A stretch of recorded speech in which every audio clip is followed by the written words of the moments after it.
તો વાત કરીશું કમોસમી વરસાદની। સૌથી પહેલા સુરતની વાત કરીએ। સુરત શહેરમાં પણ કમોસમી વરસાદને કારણે લોકોની પરેશાની વધી ગઈ છે। ખેડૂતો ચિંતિત બન્યા છે। શહેરના અલગ અલગ વિસ્તારોમાં વરસાદ પડ્યો। અડાજણ અને બાઠેના કતારગામ પીપલોદમાં પણ પડ્યો છે વરસાદ પડતા ખેડૂતોની ચિંતા વધી છે। તો ભર ઉનાળે ગરમીમાં જે લોકો શેકાઈ રહ્યા હતા તે લોકોને ક્યાંક વરસાદના કારણે રાહત પણ મળી છે અને ખેડૂતોની ચિંતા વધી ગઈ છે। સુરતના અનેક વિસ્તારોમાં વરસાદની સ્થિતિ જોવા મળી છે। તો વરસાદી સિસ્ટમ સક્રિય થતા ઠેર ઠેર વરસાદ પડ્યો છે। રાજ્યમાં વરસાદની આગાહી કરવામાં આવી હતી ત્યારે દક્ષિણ ગુજરાતમાં સુરતમાં વહેલી સવારથી ક્યાંક ધીમી ધારે વરસાદ નોંધાયો છે તો ક્યાંક ધોધમાર વરસાદ પડ્યો છે। કમોસમી વરસાદના કારણે કેરી અને ચીકુના પાકને મોટું નુકસાન જવાની ભીતિ છે।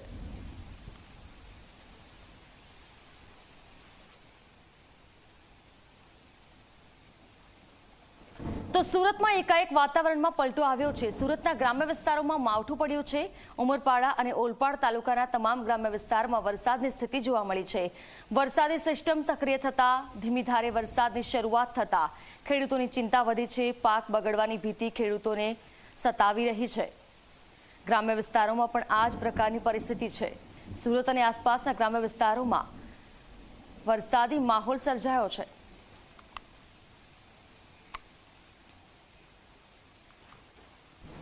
તો વલસાડ શહેર અને આસપાસના વિસ્તારોમાં માવઠું પડ્યું છે। વરસાદના કારણે લગ્નમાં વિઘ્ન આવ્યું છે। ધરમપુરમાં વરસાદના કારણે લગ્ન મંડપ ખરાબ થયા છે। લગ્નનો મંડપ ખરાબ થતા લાખો રૂપિયાનું નુકસાન થયું છે। મંડપ અને ડીજેના કિંમતી સામાનને બચાવવાનો પ્રયાસ તમામ લોકોએ હાથ ધર્યો। તો લગ્નની આ સિઝનમાં મેઘરાજા વિઘ્ન બન્યા છે। કમોસમી વરસાદના કારણે લોકોને ભારે હાલાકી વેઠવાનો વારો આવ્યો છે। તો લગ્નની જે પણ તૈયારીઓ કરી હતી તેમાં ભારે નુકસાન થયું છે।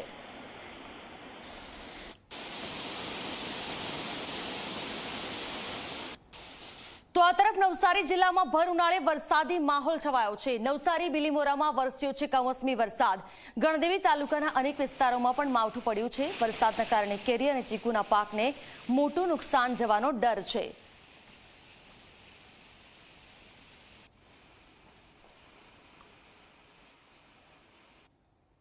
તો આ તરફ વાપીની વાત કરીએ। વાપી અને આસપાસના તમામ વિસ્તારોમાં કમોસમી વરસાદની સ્થિતિ જોવા મળી છે।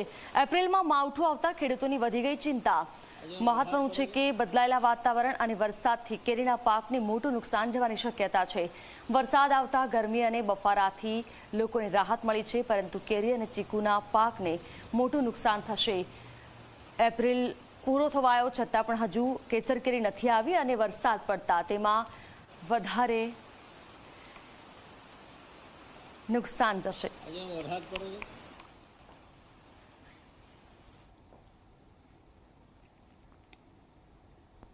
તાપી જિલ્લાના અલગ અલગ વિસ્તારોમાં વરસાદની સ્થિતિ જોવા મળી છે। વાલોડ, વ્યારા, ડોલવણમાં પણ માવઠું પડ્યું છે। અનેક વિસ્તારોમાં ઝરમર વરસાદ આવ્યો છે। માવઠાથી વાતાવરણમાં ઠંડક પ્રસરી છે તો ગરમીમાંથી લોકોને રાહત મળી છે અને ખેડૂતોની ચિંતા એક તરફ વધી ગઈ છે। કેરી અને ઉનાળુ પાક વાવતા તમામ ખેડૂતોની ચિંતા વધી ગઈ છે।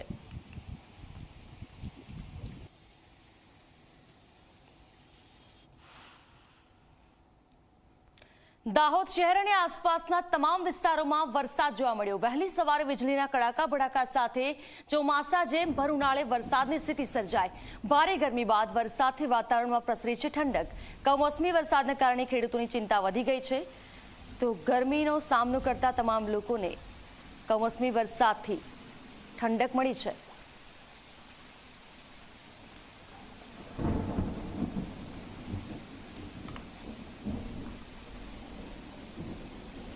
ભાવનગરના વાતાવરણમાં પણ અચાનક પલટો જોવા મળ્યો। ભાવનગરમાં વરસ્યો છે કમોસમી વરસાદ। શહેરના અલગ અલગ વિસ્તારોમાં વરસાદ જોવા મળ્યો છે। શહેરની આસપાસના ગ્રામ્ય વિસ્તારમાં પણ માવઠું પડ્યું છે।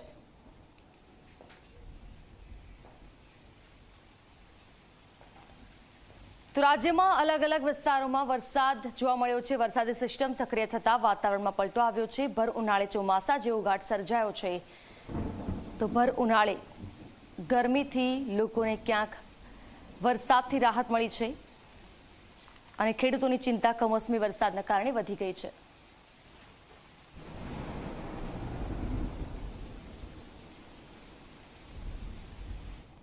તો આજે બીજા તબક્કાનું મતદાન છે.